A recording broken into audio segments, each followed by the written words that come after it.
Good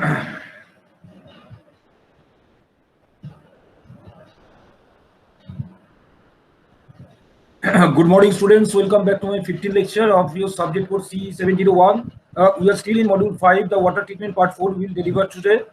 Now, in continuation of my earlier lecture, that is in 14th lecture, the coagulation and flocculation, the physicochemical process we are discussing. We will elaborately discuss about that process, physicochemical first, and then I will go to the next water treatment processes. Now, here, first, the stage of the coagulation and flocculation is selection of the suitable coagulant. Uh, I will see the type of the various type of coagulants, and that will be effective in which cases. That will also see in which cases which coagulant will be applicable. That will also see. So, the selection of the suitable coagulant is very important parameter in the treatment process by this physicochemical method in the drinking water treatment. Then the finding optimum dose of coagulant, because as you know if we go for the maximum dosage of coagulant, it will make some toxic. It will again some make turbidity in water, and if it is less than amount, then it will not clear the amount, clear the water as per our desired satisfaction level. So there is a optimum dose of coagulant which will treat the water, that means it will clear the water from its turbidity. So that has to be kept in mind. The optimum dose of coagulant we have to use.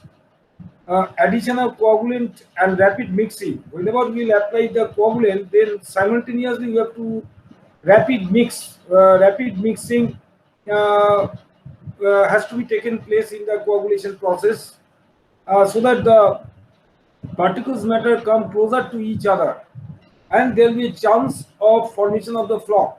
So next stage is allowing flock formation through slow mixing, because first we will rapid mix, then the mixing will be slow because we are allowing to make a flock formation, and then the separation of the flocks into water through settling, rotation, filtration purposes.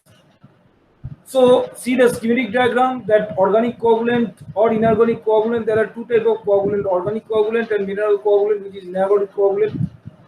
Organic coagulant, that is the polyamine, polydiatomate. Mineral coagulant, that is the inorganic polyamine, aluminum sulfate, ferric chloride. These are the things mostly of the aluminum and ferrous salt. Now when we'll add the coagulant into the tank, the flash mixing, that is rapid mixing, takes place. Then the flocculation, that means formation of the flocks, takes place in slow mixing. So first one is the rapid mixing, then it is the slow mixing. Okay. So then after the slow mixing, the flock formation, then the decantation, that means the sedimentation or settling, rather I would say, then flotation or the filtration has been done for treated water. This is the mechanism we will follow in the water treatment process of coagulation and flocculation steps. Fine. Next, we have mentioned that the first criteria is the selection of the coagulant. That means which chemical we will be adding for coagulation process. This is very vital. So you have to know the basic characteristics of the coagulant. We should be non-toxic at the working dosage, high charge density, and insoluble in the natural neutral pH range. That is the basic characteristics. Again, I repeat, non-toxic nature has to be there. Then high charge density, because it will neutralize the negative charge particles, so it will be a high charge density, and it must be insoluble in the neutral pH range. Mostly, as I've told you, the aluminum and iron salts are the most commonly used coagulants in water treatment. Now, aluminum coagulants, say for example, aluminum sulfate, which will colloquial we are saying as alum, very famous coagulant. We are using alum. That means it is aluminum sulfate Al2SO4O3. Apart from that, the aluminum coagulants, others are aluminum chloride, sodium aluminate, polyaluminum chloride, like PAC, PAC, This is all about the aluminum coagulants. Next, we will see the uh, iron coagulant. What is the iron coagulant? The ferric sulfate, the ferrous sulfate, the ferric chloride, FeCl3, very important coagulant, ferric chloride sulfate. So mostly we have seen the aluminum and iron salts are the most inorganic commonly coagulant in water treatment. Let us take a view on the organic coagulants. That is polyelectrolyte, hydrated lye, magnesium carbonate, and various polymers, etc. So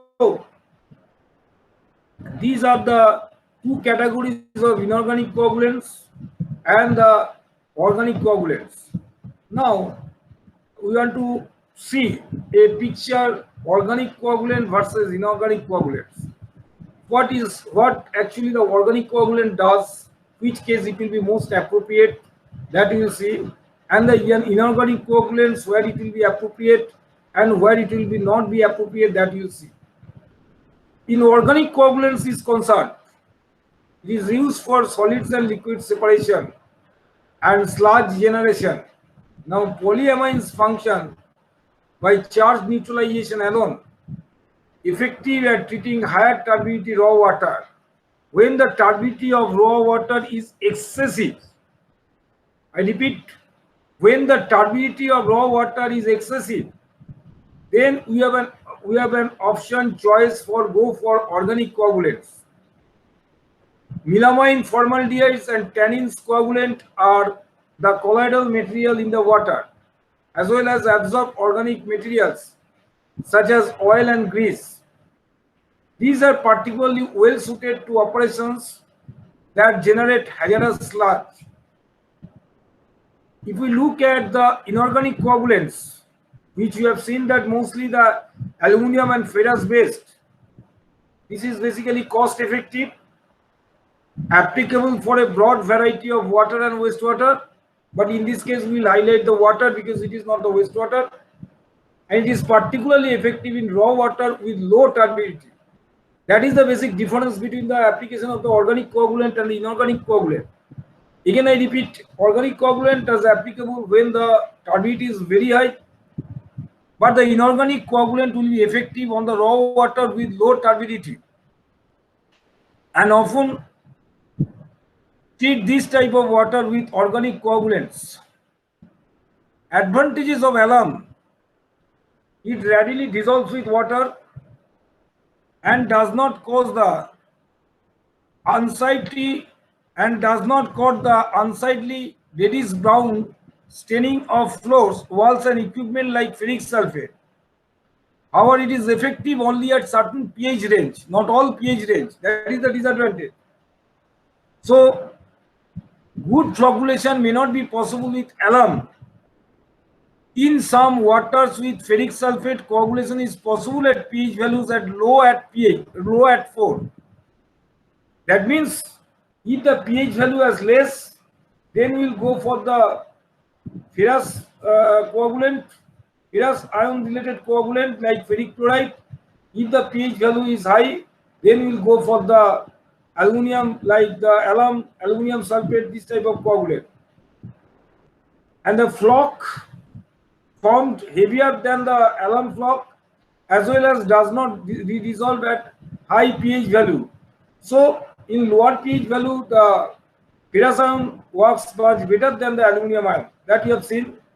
So in different cases, the coagulants will be applicable. Okay.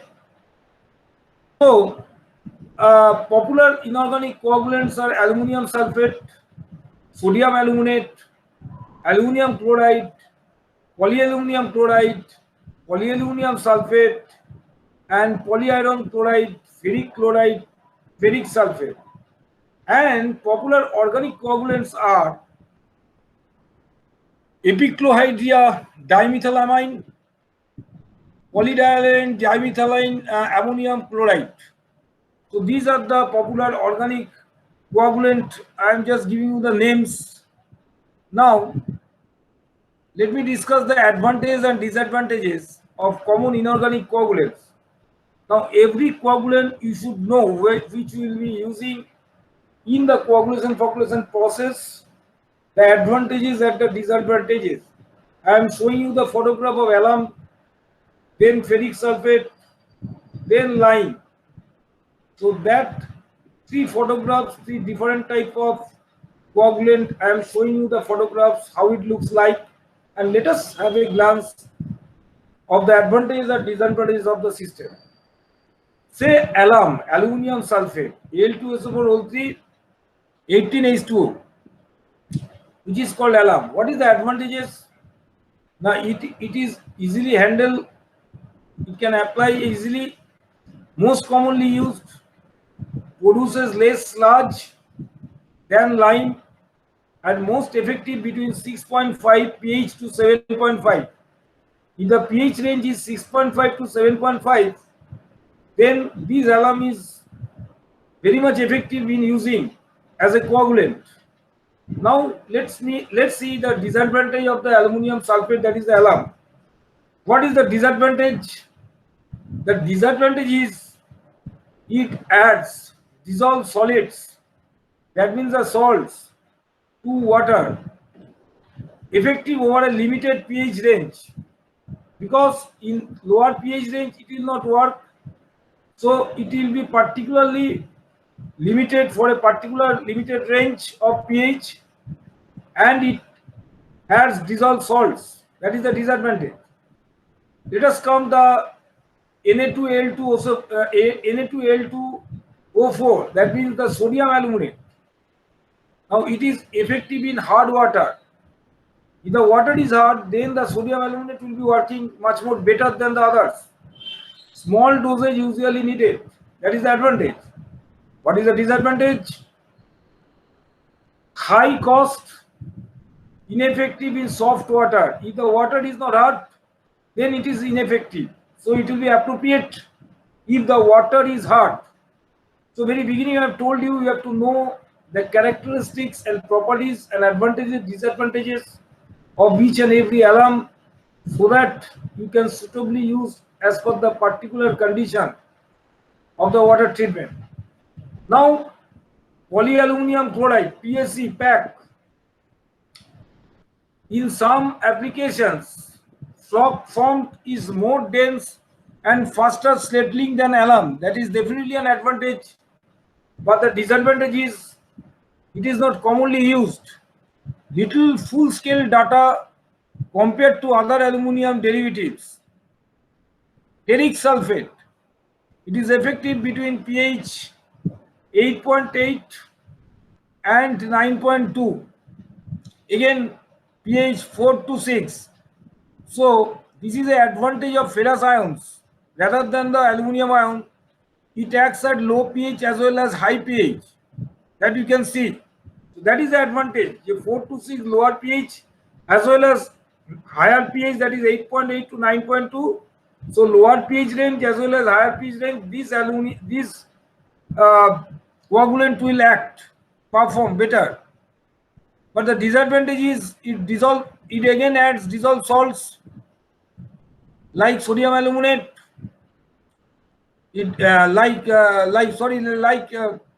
Aluminum sulfate, it again dissolves salt to water. Usually need to add alkalinity. Now, ferric chloride, effective pH 4 and 11. Again, it adds disadvantages. It dissolves salts to water, consume twice as much alkalinity as alum. It produces alkalinity, that is the disadvantage of the ferrous ion. Now, sulfate, ferrous sulfate, not pH sensitive as lime, but disadvantage is that dissolved salts and usually needed to add alkalinity. Lime, calcium hydroxide, very effective, may not add salts to effluent. It will not add salts to effluent. But disadvantage, it is pH dependent, produce large quantities of sludge. That is the disadvantage. and overdose can result in poor effluent quality. So at a glance, we have seen the disadvantage, advantage of the common inorganic coagulants which we generally use. And we have also seen which type of coagulant will be appropriate in which pH range. Now we can discuss the next topic.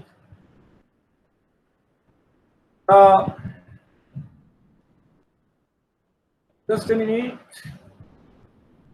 Yes. Once the type of the selection of the coagulant, then we have to select the optimum quantity of the alum, the optimum quantity of the coagulant. Because treatment of water depends on the optimum dose of coagulant. As we have seen, as we have discussed, that high dosage with the toxicity is mass turbid in the water. So the optimum dosage has to be determined in the laboratory test, which is called the jar test. The 6 number jars of 1 liter has been placed. You see, this is a jar test apparatus, and 6 blades in the top. In mechanical system, it will be rotating to provide the flash mixing, that is the coagulation, as I have told. So a motorized system is fitted there. In the system, first will go on increasing the RPM, that is the revolution per minute. That blade which is fitted in the equipment in the 6 jars from top, the blade will be rotated 100 RPM first at 1 minute. Then we will slowly, that is called flash mixing, that is the coagulation. Then we will allow 20 to 30 RPM in 15 to 30 minutes. That is called flocculation, that is will allow to make the flock formation. And finally, we have, once the flock formation is formed, then you have to allow the settlement, that is the settling purpose, which is called clariflocculation. That will be 20 to 40 minutes will be given without any rotation of the blades. So lighting system is there, so that by physical eye observation you can make a decision which portion of the dosage gives clear water. So the varying dosage simultaneously has to be put in the jar with continually rotating the blades from the top. This is the basic principles of the jar test. As the 6 jars are there, so the name is jar test apparatus. So it is the test is being done for optimization dosage of the coagulant.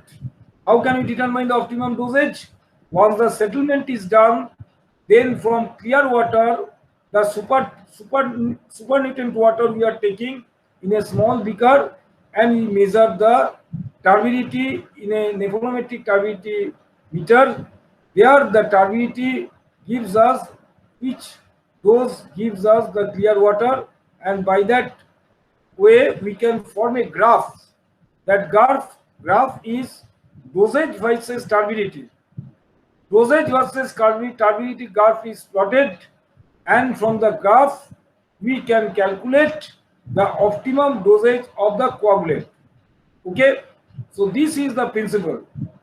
So the beakers filled with the raw water and varying amounts of coagulant, those are administered. The contents are rapidly mixed for about 1 minute, as I have told you. 100 rapidly mixed means 100 RPM, and then allowed to flocculate at a slower rate, which is 20 to 30 RPM at 15 to 30 minutes. And finally, the contents are allowed to settle for desired time, say 20 to 40 minutes. And the optimum dose is determined based on the measured turbidity of supernatant water. And physical eye, by eye observation also, you can find out which water gives the more clear water. So this is the thing, this curve I am showing you, as I mentioned, that this curve, the experimental curve has to be drawn after getting the result of the turbidity from different supernatant water sample. So y-axis is the turbidity in NTU, x-axis is the alum dose or the coagulant dose, whatever will be applicable in milligram per liter. you see corresponding to 12 milligram per liter. This is one example I am showing you. The turbidity is minimum. That means it is the optimum dosage of coagulant is 12 milligram per liter. So in this way, by experimental process, the jar test, we are going to find out the optimum dosage of coagulant. Fine. Now, importance of optimum coagulant dosing. If optimum dosage coagulant is not maintained, then what will happen? If overdosing, then it is obviously the treatment cost is increased, destabilization of the colloids, increases sludge mass, and public health concerns. That means it will make toxicity in the water. And if it is underdosing, then is also it is lesser degree of removal, because it will not remove at that level which will be supposed to remove in the optimum level, and failure to meet the water quality target. So too low, too high is not admissible. The optimum dose always coagulant has to be determined for this treatment process that we have seen. Fine. Now, the coagulation and flocculation units, that is the treatment units I am showing you. As I have repeatedly told you earlier, this time also I am telling that the coagulation is the rapid mix, flash mix, whatever you tell. In the left side, the raw water when passes, first is you have to make the rapid mix flash. This is called coagulation. Once the coagulation happens, then it will go to the flocculation basin. There you see the three types of speed baffle. That is the three types of speed maintained in the paddle. One is the high speed, serially then medium speed, then low speed. High, medium, low, serially that flocculation basin, that paddle flocculators, mechanical blades that are rotating in sequentially high speed, medium speed, low speed, and finally it is going to the sedimentation chamber, that is the clariflocculator, which is called the clariflocculator. That is a combination of the flocculation and sedimentation. Fine. For settling the precipitate.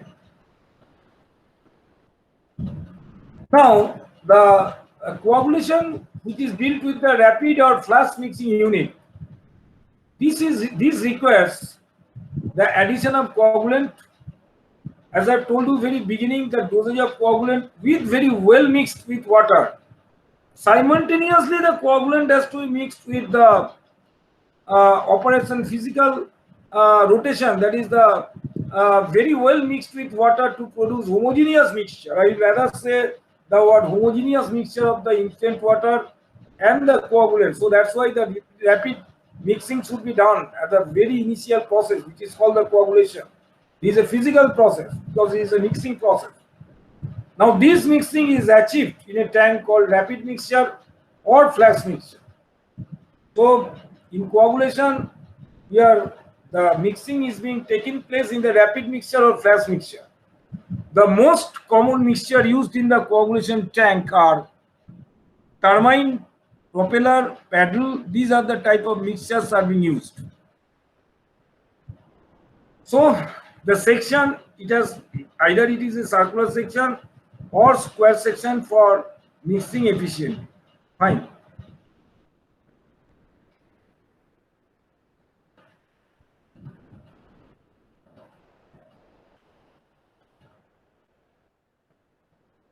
Now slow mixing, that is the flocculation. Coagulation part is over. Now we have come to the flocculation basin. The slow mixing, that means serially high to low mixing has been taken place. As I've seen, the three chambers are there. Now the objective of flocculation is to provide increase in the number of contacts between the coagulated particles by gentle and prolonged agitation to increase the particle size from microfloc to larger visible flocks. The microflocs are brought into contact with each other through the process of slow mixing. That's why in flocculator the slow mixing has been taken place. The flocculation requires slow mixing, which is typically achieved in gravitational, hydraulic, or mechanical flocculators. The common type of flocculators: horizontal or vertical baffle flocculators, or horizontal or vertical shaft paddle flocculators.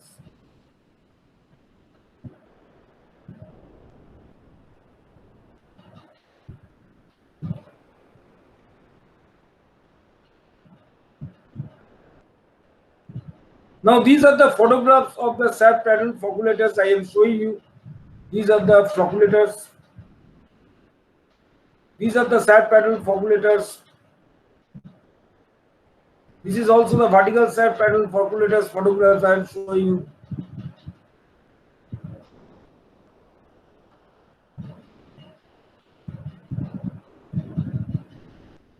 So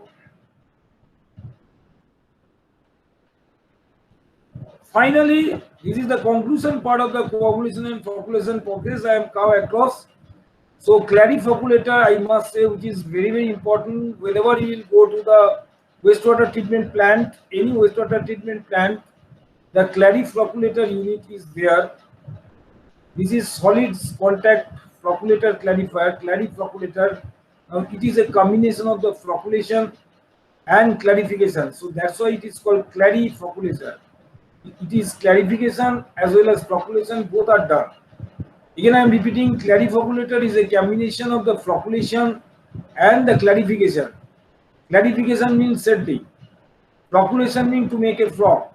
In a single tank, the flocculation occurs as well as clarification occurs. So it's called the clarifocculator, where inner tank serves as a flocculation basin and the outer tank serves as a clarifier. So outer tank, you see the two concentric tanks are there in the photograph. The inner tank is the serve as a flocculation basin and the outer tank serve as a clarifier, that you have seen. And in the clarifocculator, the water enters the flocculator first, because the inner part where the flocculating paddles enhance the flocculation of the feed solids. As heavy particles settles to the bottom, the liquid force flows radially towards the clarified zone. The clarified functions as a circular settling basin, and the water is discharged over a peripheral valve into the peripheral launder. The deposited sludge is racked to the bottom near the central where from where it is discharged. As the settling zone receives flocculated particles, it follows settling. So this is the clarifocculation. I have just clarification temp I have shown you. So these are the flocculated types I am showing you, because central driven and peripheral driven. Left one is the central driven, peripheral driven clarifocculator, and right one is the central driven clarifocculator. So driving, this is depends on the driving mechanism. It categorized in two category. Next.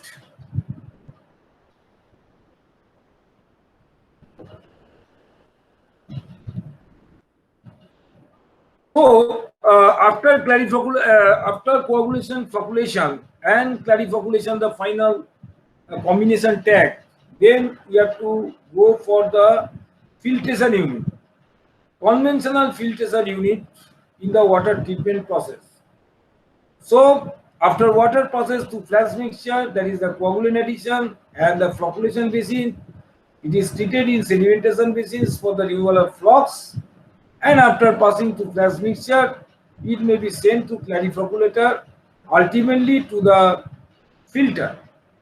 So water, after coagulation flocculation, that means the physicochemical process, this treatment, it is still contains very fine sediments and some microflocks, as clarifier may not remove all the suspended materials and flocks with 100%. So what has to be done? Then the water is passed through sand and multimedia filters for the removal of leftover suspended solids and microfloc, known as filtration process. Whatever has not been removed by the clariflocculation part, that has to be taken care into the filtration process for removal purpose. So finally, we are going for the filtration process. So what is the objective and process of the filtration? Now the water process to filter means it is made of, generally what is filter? It is a medium of sand and gravel in case of sand filtration, and additional layer of anthracite charcoal that help in removal of even smaller particle which is not being removed in the clariflocculation or the coagulation flocculation tank. So the sand and gravel medium and sand, gravel and anthracite charcoal medium, these are the medium used in the filtration process. Fine. The primary objective of sand filtration is to remove the leftover suspended solids and microflux in water. Filtration also removes pathogenic contaminants to an extent. In addition, some organic compound originally bound nitrogen and phosphates and undissolved salt and dissolved metals are also removed in multimedia filter. So this is a standard flow diagram of the filter. Water inlet comes in the filter, filtered through the medium sand and gravel, under drain outlet goes, and backwash. For washing the filter media, some backwash system is being maintained. In the right side, if you see, the pipe is used to introduce the backwater for cleaning purpose. This is a simple standard common mechanism of the filtration process I have shown you. However, in detail I will show further photograph. So the removal of in filtration, some mechanism you have to take care of some mechanism. You have to know the mechanism in removal of the filtration. What are the mechanism? First of all, we know in filtration we are using the medium of sand, and that sand, some pores, that is the porous space in the medium is there. Now this pore space capture the larger materials than their pore size. This is called the physical staining. What is physical staining?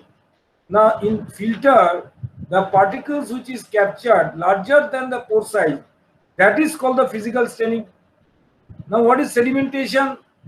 Now the gravity settling of the particles on the surface of the filter media, it is called sedimentation. Again I repeat, the gravity settling of the particle on the surface of the filter media is called sedimentation.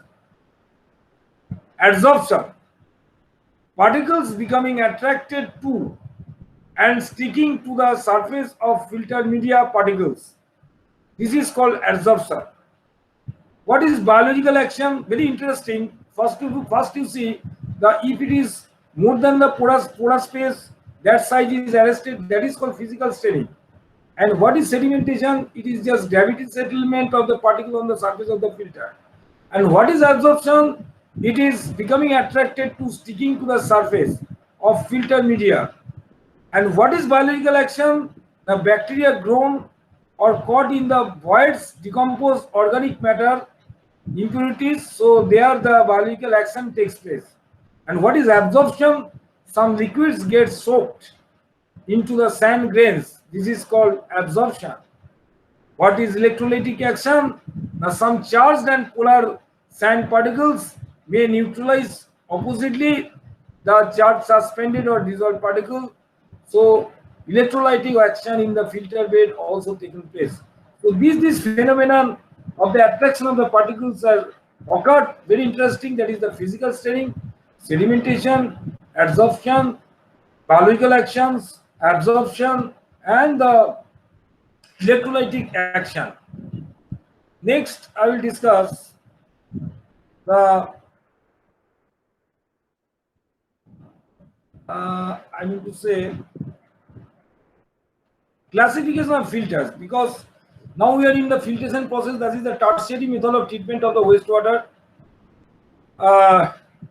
We have used the preliminary treatment, that is the screening, there is the aeration, then the primary sedimentation tank we have seen, secondary clariflocculation tank we have seen, And the tertiary process, filtration process, we are now studying. Now the filters are of how much types? What are the types of filters for the water treatment system? Filters mostly are the gravity filters and the pressure filters.